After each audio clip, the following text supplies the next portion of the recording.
Welcome back to Virtual School Assembly. Today our guest is Jamie Soleil. Jamie's an Olympic gold medalist from the 2002 Winter Olympics in figure skating. She's a mother, a life coach, and an advocate for people with special needs. And I'll just say, this is an interview I've been so excited about because I was in Utah during the 2002 Olympics. And Jamie and her partner, they were kind of the darlings of the Olympics. There was some controversy. A lot of you kids watching this have no clue what happened, but there was a controversy with the judging, and they were gold medalists, but there were other gold medalists, and it was kind of a hullabaloo. But honestly, the reason I remember Jamie now 20 years later is she was such a darling of the Olympics that they started fashion trends. Everybody was wearing their berets and different things. The pins that were popular during that time in the Olympics were part of the Utah culture for a few years afterwards. And so Jamie's part of my culture just because she was such a star during that time in my life. So Jamie, I'm so excited to have you on today. Welcome to our show. Thank you. Thank you so much, Tyler, for having me. That's a great story. And you know, it feels like it was only just a few years ago, doesn't it? It really does. It's amazing how time flies. Yeah, now we're parents and married and we have children. Yeah, and it's crazy. Well, and like I said in the intro, isn't it interesting that the kids watching this probably have no clue who you are? I mean, and so while it's been quick for us, the world has changed dramatically since that time, obviously. So, but before we get into Olympics and stuff, let's go back in time. Tell us a little bit about your childhood growing up in Canada, and how you kind of got started in skating in the first place. Oh, that's a great question. So I was actually born in Calgary, Alberta, and my parents moved to Red Deer, which is central Alberta, when I was about 1 year old. And then I just grew up skating because my dad and my brother played hockey. So we always had these outdoor rinks in the neighborhoods around us. And I would be out there just touching around with my cheap old skates that I had. And then when I was 5 years old, my neighbor was actually going into the Learn to Skate program. And so I told my mom I wanted to join it as well. And so she said, sure, you know, it's a great activity for kids. And I enjoyed skating.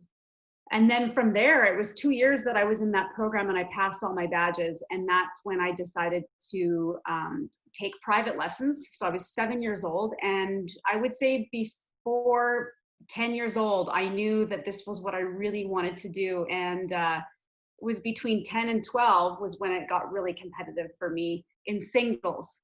I started out as a single skater. I didn't start pairs until I was 12. So one of the interesting things about figure skating, and maybe gymnastics would fall under this category as well, but if you want to be competitive, it happens at a very, very young age. And so your childhood was very different from even other professional athletes who maybe got really good in high school and later. What were some of the things that you had to sacrifice when you were just, I mean, really a young kid? That's another good question. And that's funny. I get asked that for certain interviews because we're talking about childhood and the commitments that we made. I always say that I didn't feel that it was a sacrifice because I really made a decision for what I loved. Mm-hmm. I was very passionate about skating and I always felt free on the ice and I felt like it was my platform to express myself. I had so much fun out there. So I never really saw not being able to go to sleepovers and parties and school dances and stay out late at night as a sacrifice. I know that all of my friends thought it was because that was their life. And, I missed out on a lot of the fun stuff that everybody at school got to do, but I loved what I was doing so much that I didn't see it that way. I was just so into becoming the best skater that I could at a very young age. And I loved training and I loved competing. So I always tell everybody that when you find something that you absolutely love and you're passionate about it, it's really about the decision and your commitment towards it and your dedication. It's not sacrificing. Right. Now, there is a balance. And one of the things that's been interesting in having both professional athletes and Hollywood stars on this show is we've seen that, a lot of people accomplish a lot under the age of 20, and then the rest of their life is, living in the past or struggling to make things happen moving forward. Those who have been successful, and certainly those who we've had on the show, took those things that they had when they were kids, that work ethic, the sacrifice that they made and have continued to apply that as adults. And so they're continuing to set big goals and accomplish their dreams even now. What of those things that you did as a kid, what are some of those habits that maybe you established even as a child that are really paying dividends for you now? I would say the first one, again, I kind of talked about it in the last question, but I would say the first thing that I consistently do is when I really am passionate about something, I make a decision for it, because I know right away that, it's important to have a vision, and then you decide for it, and you decide for it every day. When it's not convenient, you decide for it when it's not comfortable. And then from there, you just take the action steps, and you learn to overcome fear. So one thing that I really feel that I still have today that I had as a kid is that ability to speak to fear. Because I always tell everybody, fear is going to be a constant companion through your whole life. And the more successful that you get, the louder it talks even sometimes. So I'm really good at talking to it when I'm really doing something I love. Obviously, when there's fear around things that aren't positive, then, that's your gut telling you not to do that. But when I'm doing speaking engagements today, I know that that's, I'm on my growing edge, and I'm doing things that are a little uncomfortable, but that's okay. It'll get easier and easier as I go. And then the other thing would be commitment. I'm very committed. I'm very loyal. I was as a kid, and I would say those are two more traits that I seem to have today that helps me keep going in the direction of my dreams. Right. That's awesome.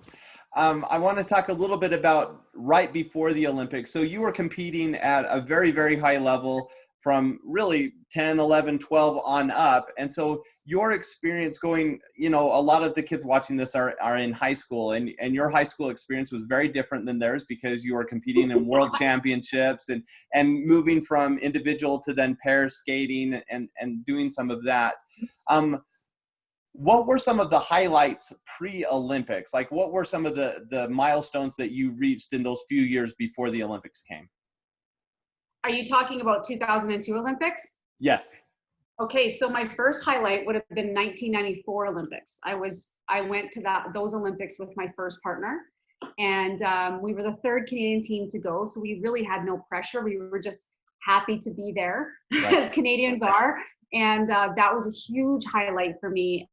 That was sort of my, my taste for the Olympics. And I remember saying after I got home to my mom, I want to go back and I want to be on the podium, because I was just so hungry to have that top success that I watched when I was there. And Oksana Bayul and I were the youngest Olympians at that Olympics. So it was really special for me. I was only 16 years old.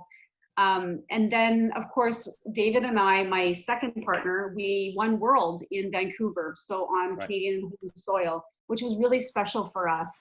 I would say those are probably two of my big highlights before Salt Lake City.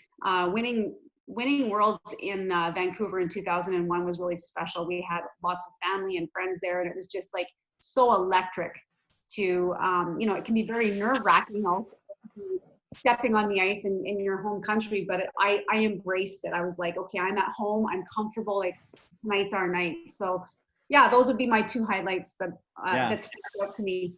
Now, with the World Championships, if I remember right, that was the year before the Olympics, right, in 2001? Yes. So Canada hadn't had a ton of success in figure skating up until that Olympics. Did you feel a ton of pressure coming off Worlds and then going into the Olympics? What was that like?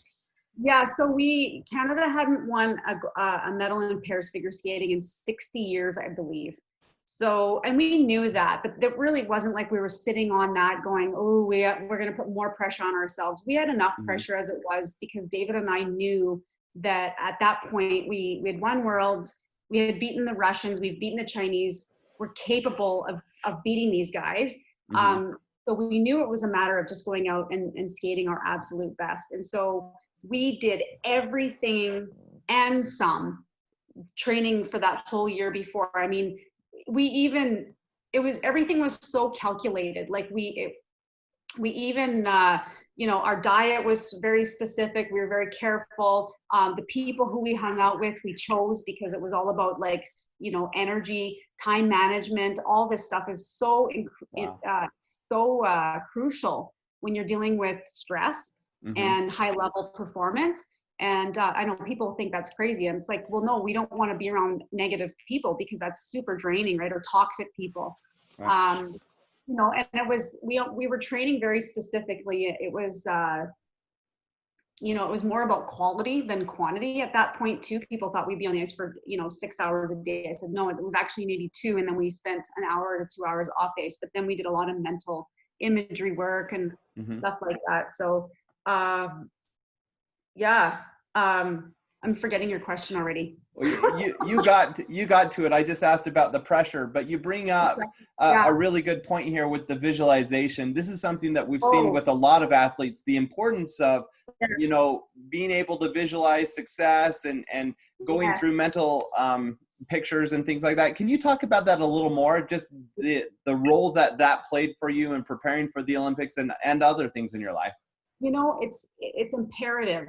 I actually, it caught me at Worlds in, I believe it was 2000. We had a not a great skate at all. And I realized at that point, I messed up like 3 of my jumps. And I realized at that point that I couldn't see myself executing. When I would close my eyes, I couldn't see myself performing perfectly.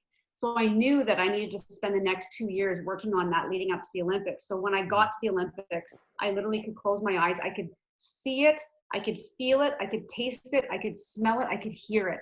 I 5 sensorized it. So important. I even visualized standing, I'm getting goosebumps right now. I visualized standing on the podium and seeing the Canadian flag come down in the middle, which is first. And I remember like just visualizing myself with a big smile on my face and getting the medal put around my neck and singing "O Canada" with everybody back home. Like it was so powerful.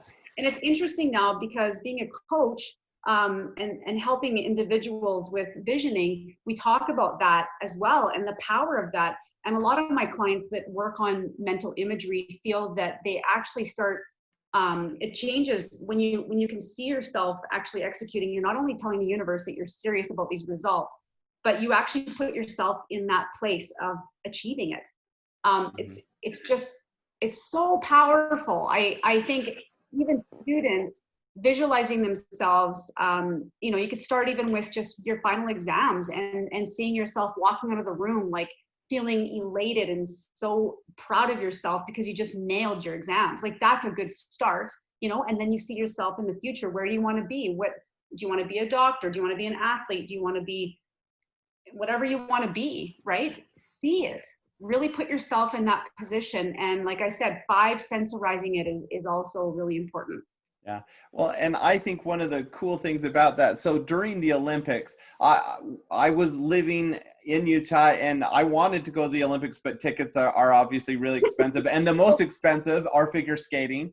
And so, you know, there was no way I was going to see you compete live. But what I was able to do is after the day's events, they would have the ceremony in the evening and a band would come in and play.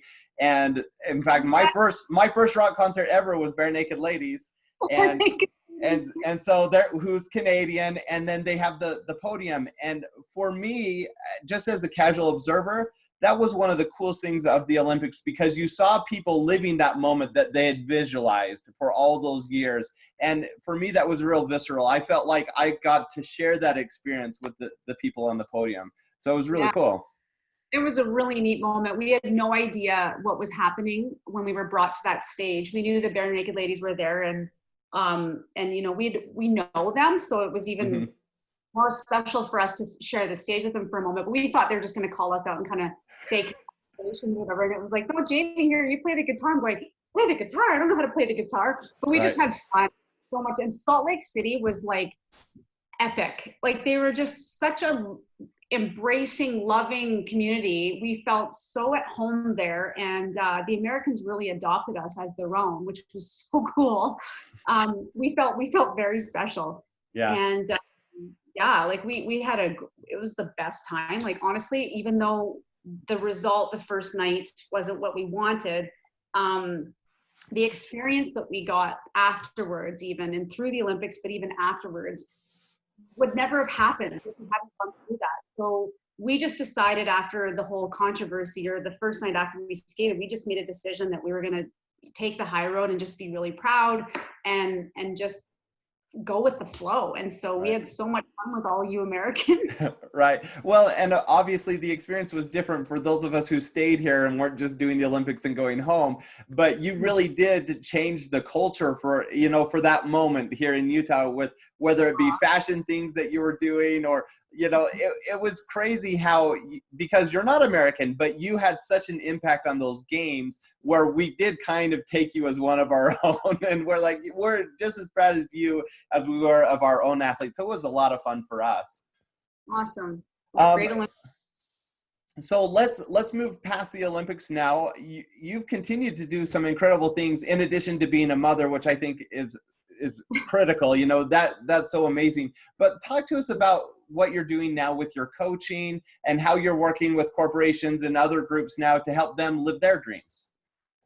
Yeah. So, you know, it was an interesting journey how I got here as a coach. I retired from professional skating. David and I actually toured for about 12 years with Stars on Ice.